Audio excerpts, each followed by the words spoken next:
You have to be accountable and present every day. Whatever you learned yesterday, you have to take it into your today Yeah. and maximize that. And welcome into a very special edition of Coach's Corner. Each week when we're talking to various college coaches, it's my hope that parents and student athletes alike are going to gain not only insight and get some education about the particular college that we're going to be discussing this evening, but also the level of college as well. And by that, today will be our first foray and entry into the NAIA world of college baseball. And I can't think of a better person that's more upbeat. And I'd be upbeat too. My ride in the morning would be spectacular if it was 60 to 80 degrees and sunny. But Coach Sheets, Jerry Sheetinger, Yes, head sir. coach at Georgia Gwinnett College, national champion 2021 Gwinnett College. Coach, thank you for joining us this morning. I'm really looking forward to this discussion. Walter, I am too, man, and I do appreciate the opportunity. I've always felt like we were maybe spirit animals, lost and separated, and now we're coming together on this show, and I'm fired up to be here with you, man. I think this is probably going to be one of the most energetic videos that we've done For sure. in the history of the channel. And one of the things that I think is so fantastic, Coach Sheets is plugged in everywhere. Man, I'm just telling you, whether it's Team USA, whether it's the national 16U Canes program, and obviously as a college coach at Georgia Gwinnett. So there's no better person to get this insight and information from. And so, Jeremy, I want to start. What the heck is NAIA baseball for all those parents and student athletes across the country that are unfamiliar Sure. with that division? Well, and I love the opportunity to be able to kind of lay this out because, as you well know, and as the parents and players on the call know, if you're not familiar with it, you really don't know anything about it. Amen. If you don't have an NAI down the street, if you didn't have one, maybe your dad played or an uncle played, you really don't have a connection with this level. I mean, I think when you go to the mall and you go to the sports store, the wall of sweatshirts, as I talk about, from Alabama to Boston College to Duke to Florida, you don't see Georgia Gwinnett up there on the wall, and so it's not a one that a lot of folks are familiar with. While the NCAA regionals are on TV and all the popularity that certainly the College World Series garners, while regionals are being played on the Division One level, we're running our NAI World Series, and we just don't get the same familiarity with it. So we get that, but I think what it comes back to is our association is different from the NCAA, two separate organizations, but we follow suit with a lot of things that the NCAA does, especially from a baseball perspective. We follow most NCAA rules. We're certainly a different collection of universities. The NAI, for the most part, Walter, is a collection of a lot of private schools, although there are some state schools like ours that are involved. But it's also a lot of denominational, colleges and universities. There's a lot of a religious tag to NAI for the most part. But then again, you still got some state schools. You got some other ones that are non-denominational that are collected, and it's kind of like the ones that just don't fit. There's different reasons why we don't fit. Maybe we don't carry enough sports. There's certainly a threshold you have to meet to be, D2 in Division One. But you also have, it just doesn't make sense for us to operate when we're a smaller school. So you're looking at a lot of, again, smaller student bodies, which, does not compare to a lot of Division Ones who have, thousands of students on campus. Some of us only have 1,000. So again, it's a different look, but at the same time, it's phenomenal baseball. I will tout my NAI flag at the top of that mountain just because the level is so talented and there's so many great players within it, and I'll explain why that is. But it is two different associations, just a different look and a different path that lends guys towards that NAI route. So, for sake of just informational purposes, my oldest son was an NAIA at LSU Alexandria. There- They competed against LSU Shreveport. Mhm.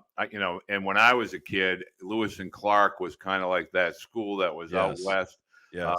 and everybody knew it was an NAIA school. Yep. But in today's world, when we start talking college recruiting and high school graduates, they don't look to that level. And I Sure. always encourage parents to kind of add that into their search engine, for lack of a better term. So can you, Mhm. this is going to be a shocker. I think for a lot of parents, especially student Sure. athletes. I want you to explain the role that the high school student athlete has at the NAI level, specifically pertaining to your program as far as recruiting goes.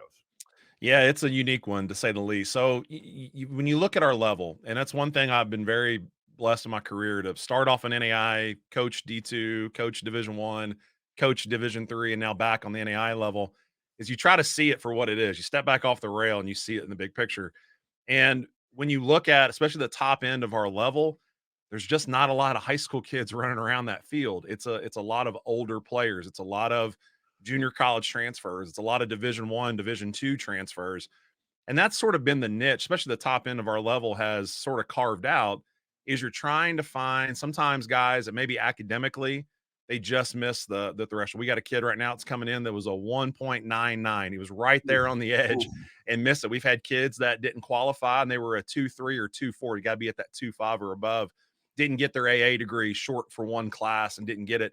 So there's a lot of academic guys that maybe fall to our level, but at the same time, when you're talking about competing against the majority of our roster, 100% of our roster is like literally 21 to 25 years old, especially the way wow. COVID's helped, sort of olden up our rosters.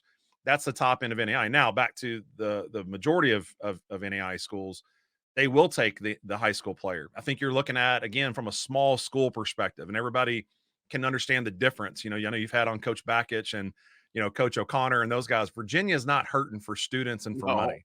All right. Some of a small schools, especially from the NAI, small school perspective, Division Two, Division Three NAIs, they are the student is money that keeps the lights on, and so they're trying to create opportunities through athletics to keep things functioning. So there are a lot of NAIs that are operating on getting in student athletes. So maybe that results in maybe a bigger roster. Maybe that results in a developmental team or quote unquote JV team. But it's a way to continue, let those guys continue to play, get them involved in college baseball. And there's countless stories of guys that came in as a developmental player and ended up being a varsity starter and All American. I mean, it happens. And that's the beauty of what I think a small school opportunity can do. Now, you said back to GGC, we don't recruit high school players. And I don't mean that from, to disregard. And I hope there's not a mom out there that just shut off the computer and went on. Like, just hear me out on this. The high school talent level player that we need, he's not answering my phone call with a bunch of positive energy right now. He's waiting for, again, Coach Bakich. He's waiting for Coach O'Connor. He's waiting for Coach Corbin. He's waiting for, all those SEC, ACC, Power Five, top end division. He's waiting for them to call. He doesn't wake up every day and want to come to Georgia Gwinnett. Now, when he goes to Georgia, he goes to Virginia, he goes to San Diego State, he goes to, again, University of Washington, and for some reason it doesn't work out. It's not the right fit. There's a coaching change, academics change, playing time, whatever those things are. That's when I call him, and that's when he's really interested in hearing from us. And that's the majority of our roster: JUCO high performers, Division One transfers, and that just seems to be the model that we've used. But we've also tried to sustain success at the top of all our levels. So it's not about rebuild; it's really about reload. And you got to do that with older, talented guys that have experience. Now, the follow up question naturally to that would be, do you foresee this as being a permanent trend as far as with regard to age? You see college baseball across the board simply just becoming an older sport. Well, I think you got to look at it, from the Division One perspective, maybe the Division Two, certainly the NAI. COVID forced a lot of us to look at our rosters a little differently. And I know you've spent a lot of time on this topic, but the transfer portal sort of makes you reevaluate how, as a head coach, you're going to build your roster. I'm sorry that at times, and rightfully so, and truthfully so, the high school player gets slighted a little bit in that balancing act. But you got to keep it in perspective from a college coach viewpoint is we're trying to win. Amen. And you're trying to get guys that have experience. And if a guy was really good at a Division One, but he wants to leave, I can't fault another Division One for wanting to bring his talent level to his program. Same way we will. Again, we're bringing in 4 Division One transfers here at Christmas break. Why wouldn't we do that? I mean, we've got a really good team, but we need to get better. So I'm going to go Right. get a talented guys, but I have to look at what they've done at the place they've been at. What was the scenario? What was the circumstance that leads them to this place? And the high school player, he's, and I hate that this is going to sound really cliche. I don't mean it that way. They got to go find their right fit. And I don't see that age thing being an issue in the next 3 or 4 years. We're going to get past those COVID aged, that were affected by that in terms of getting a year back.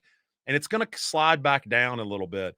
But I do think when you're talking to a high school player or parent, is you got to get in where you can fit in. You got to get your right fit right now. And sometimes I know junior college level has exploded here lately because Exploded. you're not seeing the 4 year opportunity. Go to junior college, go again, get reps, go get games under your belt, go get experience. But to what I said earlier, man, sometimes you may want to look at some of those developmental programs that give you a chance to get some reps and get in there and get your feet, dirty on the infield so you have a chance to grow inside their program. I think you just got to step back and get in where you fit in, to be honest. Well, I think you offer a very unique perspective as a coach of within the travel world at the 16-year-old level. How do you get those student athletes and obviously their parents to understand it's extremely competitive, with regard to college baseball? Forget about Power Five and this team and that. Sure. College baseball across the board is extremely competitive. And you have to understand it is not an extension of high school baseball. It is an Right. entirely different world. And how do you convey that to your 16-year-olds in the summer and then be able to tell them, oh, by the way, in college, you're going to have to really pay your dues and want to get up every day and compete in every aspect as a student athlete. Well, I think you probably know this number maybe better than I do, but I think what I've seen on social media is of all the high school baseball players in the country, there's only about 6 or 7% that actually move on to play. Yep. So put that on your high school team. That means one or two of your senior Right. class is Right. going to move on and actually play. And it just, again, puts it all back in perspective. But I do feel like the travel space, and that's been a really unique opportunity to see the world from a much different vantage point than I had before. But I think, folks feel like they are investing into that travel baseball experience and they feel like it's an investment into the scholarship that's waiting for them when it's time to commit. And that's just not the way the world works. Um, I love, it made me laugh because I sit down with our group every year. And like I told you, I'm just the base running guy. When I coach with the Canes, like there's a head coach, there's an assistant coach, they Right. run 100% of it. And I just show up and hang out and go have some good meals with them and some laughs. But I get to show up and be Uncle Sheets. Like I'm in the dugout. I'm not trying to get on anybody. I'm just trying to get to know these kids and kind of offer some perspective. But Walter, it blows me away. And it usually takes a couple games, and then the player will come up on the rail and they go, "So Sheets, tell me a little bit about your program." I was like, "Well, I mean, where do you want me to start?" Well, you got a bunch of guys like they're probably like 81, 82 on the mound. I mean, like, and I go, yeah. So, and I mean this in the right way. Like in the last 2 years, we've helped 16 guys sign professionally. Right. No, 81, 82 does not pitch for us, and I think it's educating them and sort of laying out for them, hey, man, I get it. And maybe you don't know, and that's okay. I'm here to educate you, but you have to liken our level. You could transplant the top 10 in NAI right into mid-major Division I baseball. And brother, we're going to hold our own, if not go No win a doubt. championship. And I think No doubt. because those are the kids we've got the ACC, SEC mid-major transfers plus that's our talent level.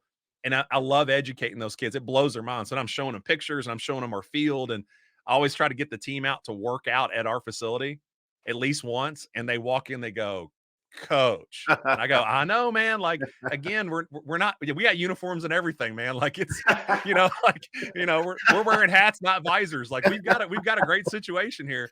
But I think again, it's educating, and I love that opportunity. Same way we are with this show, like to educate folks on our level, man. I think you gotta go spearhead an opportunity to go watch an NAI top 10 matchup, and you're gonna step back and go, there is some serious baseball going on here. That's what we do, man. That's what we're about. I remember talking last fall, this past fall, actually, speaking with a longtime major league scout, and his thing to me, we're watching a fall game, and I asked him about NAIA Mhm.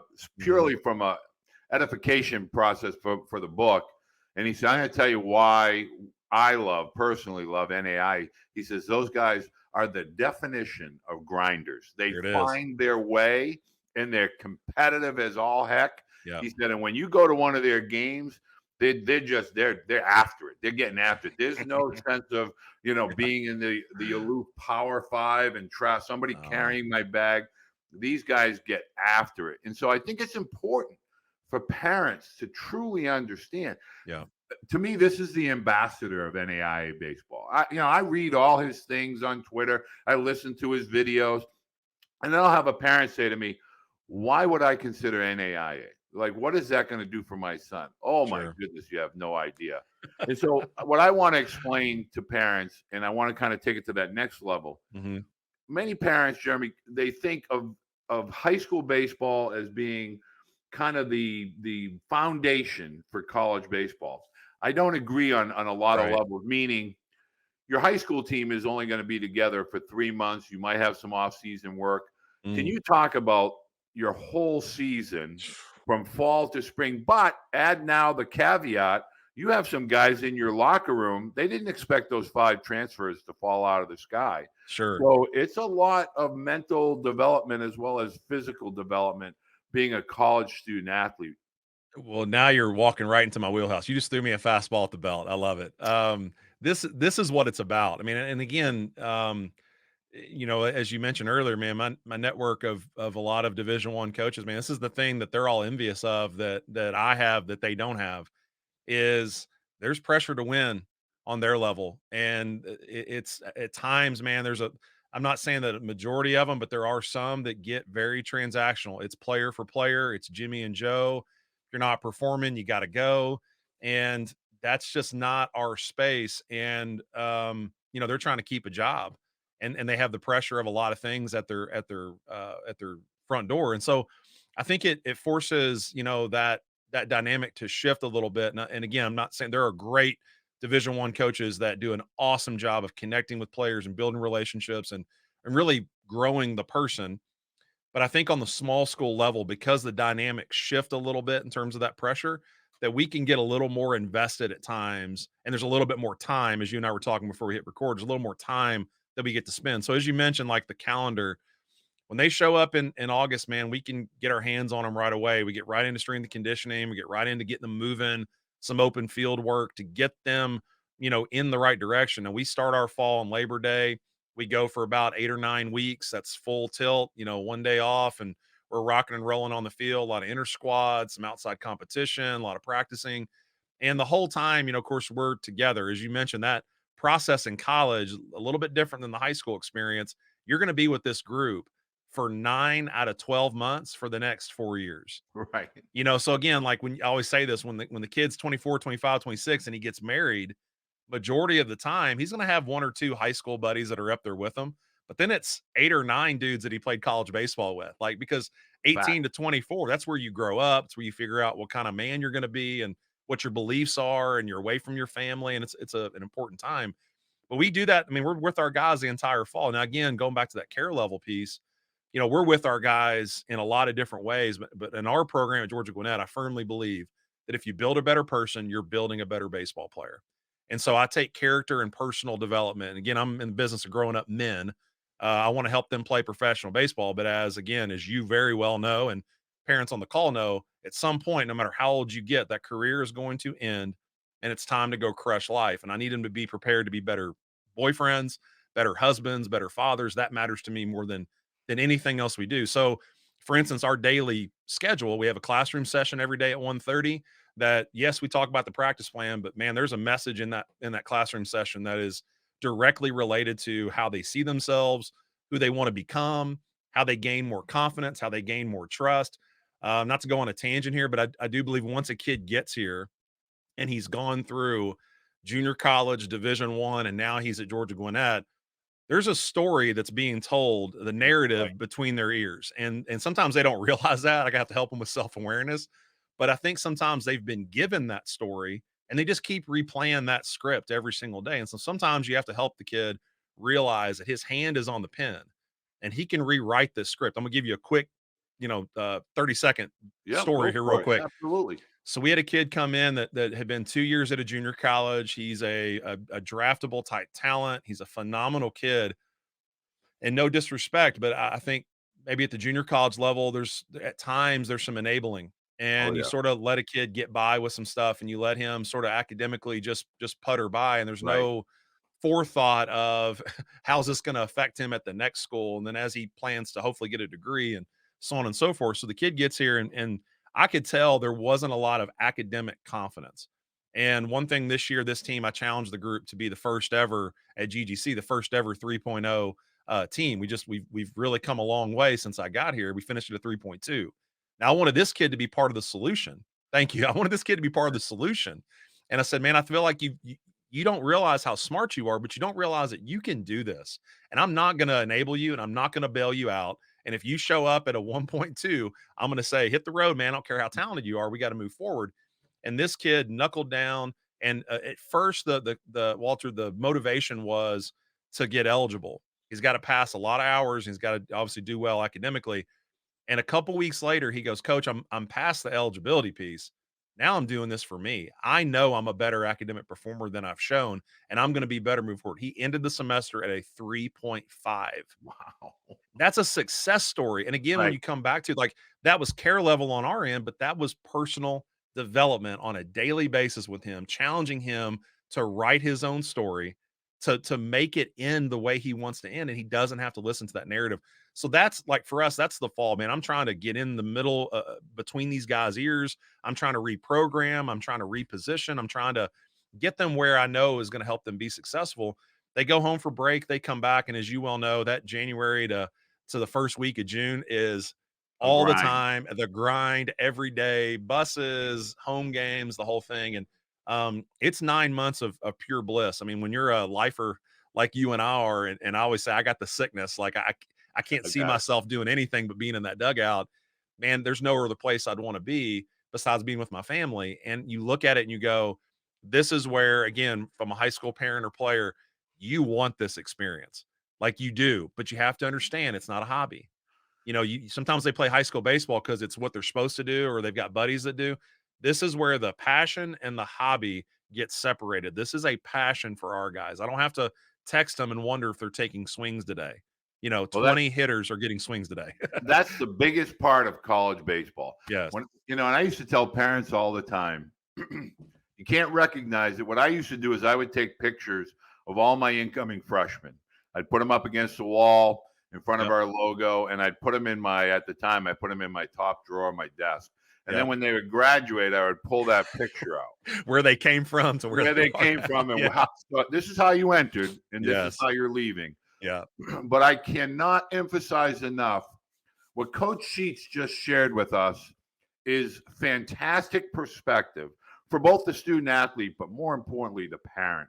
Sure. You have to understand these 4 years, there is so much more going on than Mm, just the baseball.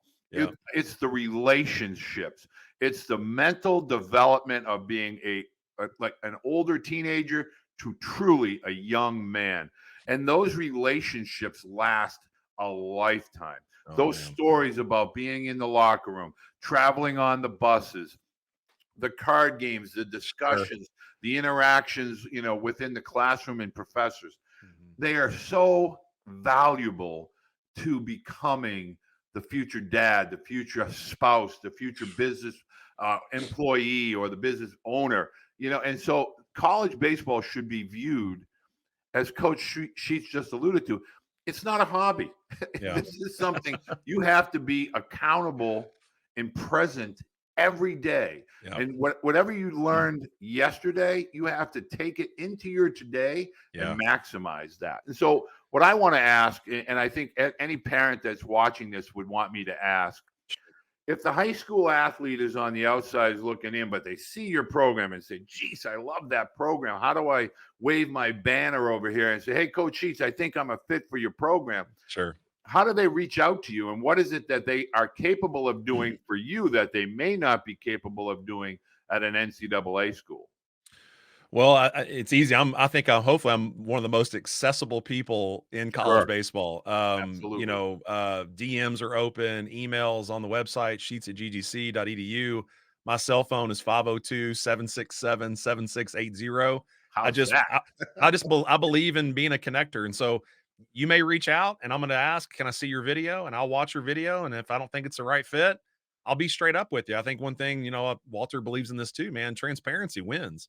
And I Got to think be.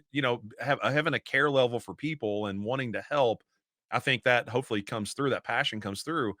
Reach out. Yeah. I mean, again, I have assistant coaches on staff that sort of handle a lot of our emailing, but when I get the personal DMs, I check them. If I don't think it's the right fit, I try to let you know. And but I do think it's to your point, it's being the aggressors in this recruiting process, and the advent of social media has given you a direct link to coaches. Now, on behalf of college coaches, not all of us enjoy recruiting through social media. I don't like being tagged in every video. I don't Oh, like answering a go with hundred that. D. Yeah, I don't like answering 100 DMs. But I do think you have to recognize that sometimes when you've reached out and you've tagged and you've if you don't get an answer, you know the answer. So I think just be conscious that it's not just you. There's thousands of folks that are reaching out. There's thousands of players across the country that want an opportunity to go play. But again, I do think, to your point, I think the accessibility is what separates small school coaches from, bigger, especially Power 5 coaches. It's hard to get to them because you got to think the people that are calling them is immense. And when I was at Kentucky, I did not understand it till I got there, and I went, "This is so much bigger than I ever could have imagined." I mean, you're if I think I'm sorting through thousands of players, man, they're sorting through hundreds of thousands with a lot of phone calls and people wanting their input in the process, and it's just a much bigger thing than I think you as parents you really understand. But I do think reaching out, try to find that right fit. I think you've got to I always call it the filter. Like you got to start at the top. What are you looking for? I'll give you an exercise we do whenever I do a seminar, but go through these we call them the five fingers of fit. And you're starting with location. There's some folks listen to this that don't want to play in the north, and there's folks that want to get out of the south and go west or whatever it would be. Location. Start with location. Answer that question. Where am I looking? Where would I go? Am I willing to play anywhere? That's a big top of your filter. Do I Huge. want to stay in one? So where that might start for parents, Walter, would be, does mom and dad really want to see me play every weekend? Well, I promise if you grew up in Georgia and you play in California and I don't make a lot of money, I can't fly back and forth every weekend to come see you play. Right. That's a conversation. The location, size of school, going to 1,000 person school versus going to even GGC with 13,000 kids, a much different college experience. And I think, and I went to a very small school. We had 800 kids at our division 2. Like I get but it's a much different experience. So I think size of school factors in. The baseball piece has got to factor in. Like it's got to, again, can I play there? As you were talking about earlier, evaluate the coach. So, like when you're on your visit or again through social media or however you see this coach, evaluate him. And as a player, use your parents because they have a pretty good pulse on is this guy a car salesman or is this guy genuine? And I think you find that on your visit. You can step back from the table and go, this dude is trying to sell me a lemon. I mean, this is smoke and mirrors right now. Or, hey, man, this is genuine. This is what it is. This is what it's about. So I think you start with those. You get into obviously, like what factors matter to you. As you were talking earlier, like sometimes we get the JUCO Division 1 guy, and maybe he was at a Division 1 that wasn't winning. So guess what he prioritizes? He wants to win his last 2 years in college baseball. So again, that's where we come into play. Or he wants to play professional baseball. He didn't feel like there were scouts at his games when he was playing Division 1. That's where we factor in. So I think the dynamics, the questions that the player prioritizes, what are those things, and does that school have them? And the last is cost. And Right. that's the one that nobody talks about. Like, Ever. Right. yeah, I really want to play at Vanderbilt. Sweet, man. What's going to happen when you don't have a full ride? As you all know, it's up to 70 some thousand. Like, okay, well, somebody's got to pay for that. And we're not dishing out full rides like they're playing cards. We're not football, we're not basketball. And the cost, there's a much different experience going to Vanderbilt than there is Georgia Gwinnett, which is $5,800 for the year. That's two different experiences, man. I think you just got to sort through those dynamics, and then that'll help you sort of start your funnel that'll lead you down to a pocket of schools that you really target and you go after. Well, I think you just nailed that because I'll talk with parents all the time and they'll say, well, I got a 50% scholarship.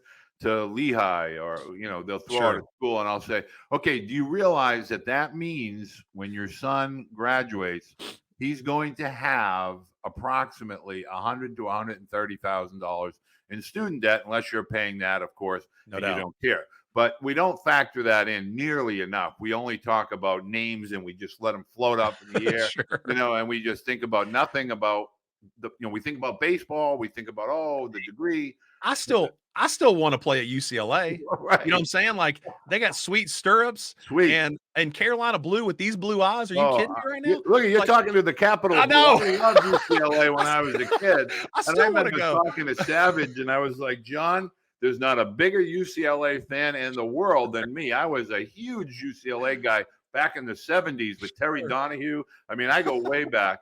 But you're so true. Parents never look at the cost. No.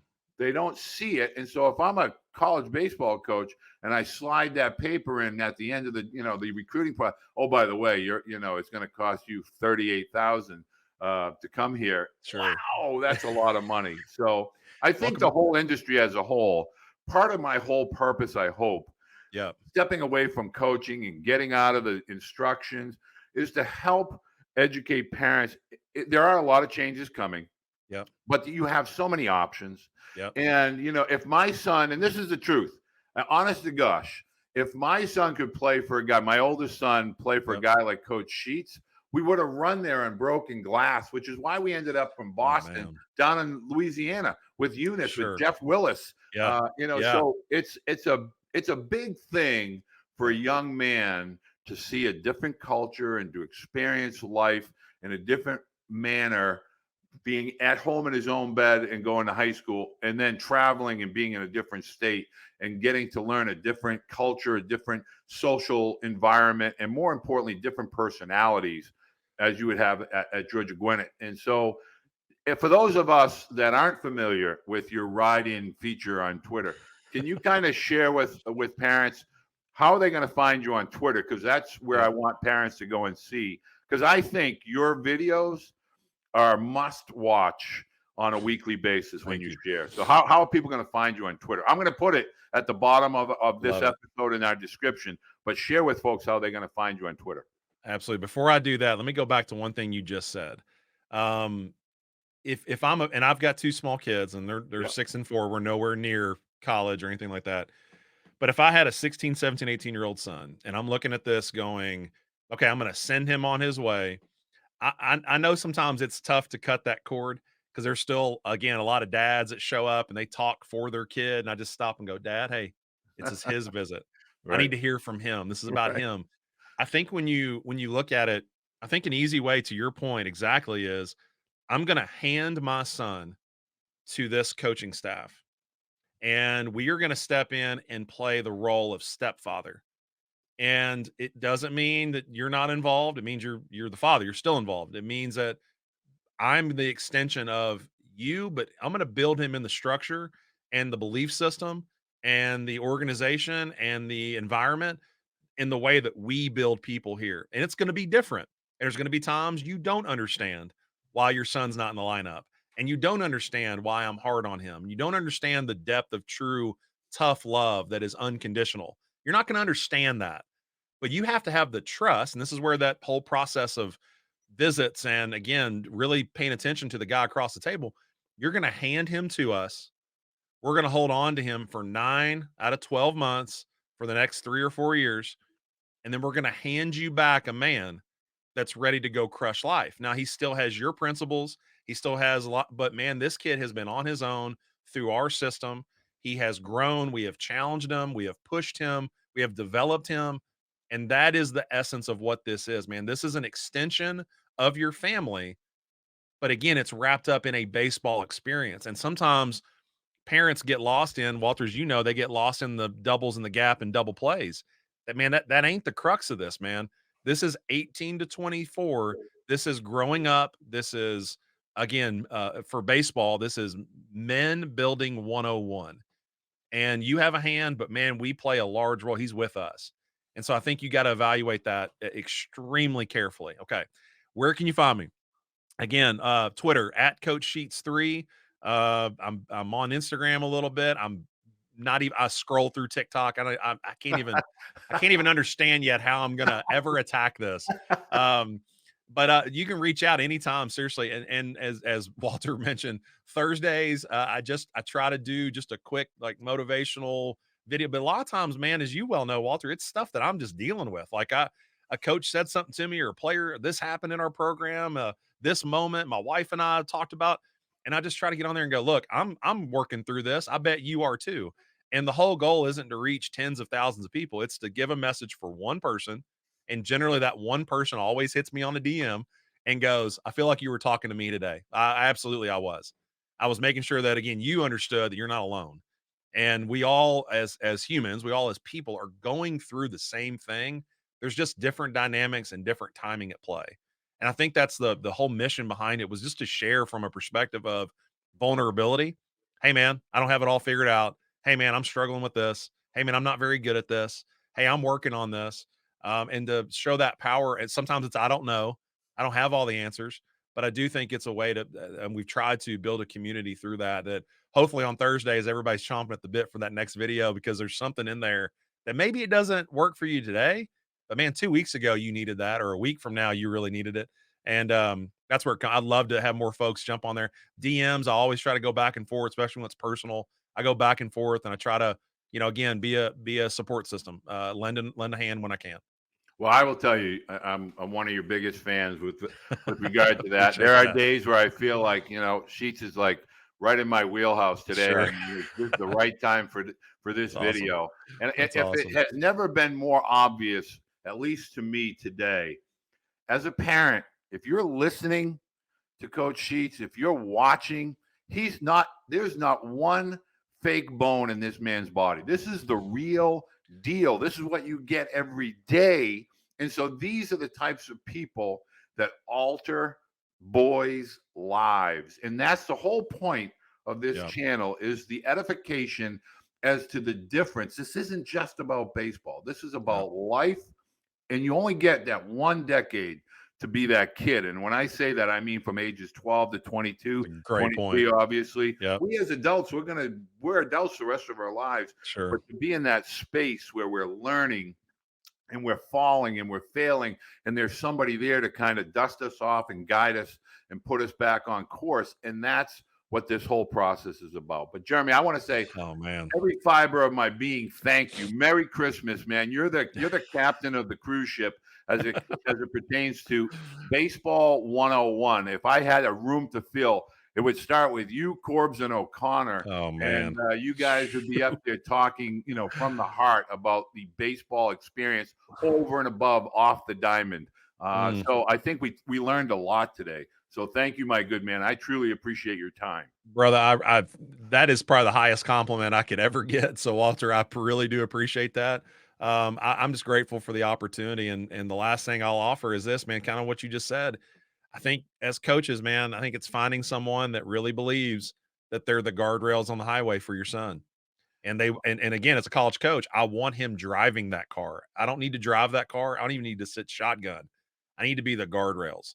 And I want to provide an environment that allows him to grow, allows him to flourish, allows him to get out there and fail a little bit. We have a failure-free environment here at GDC.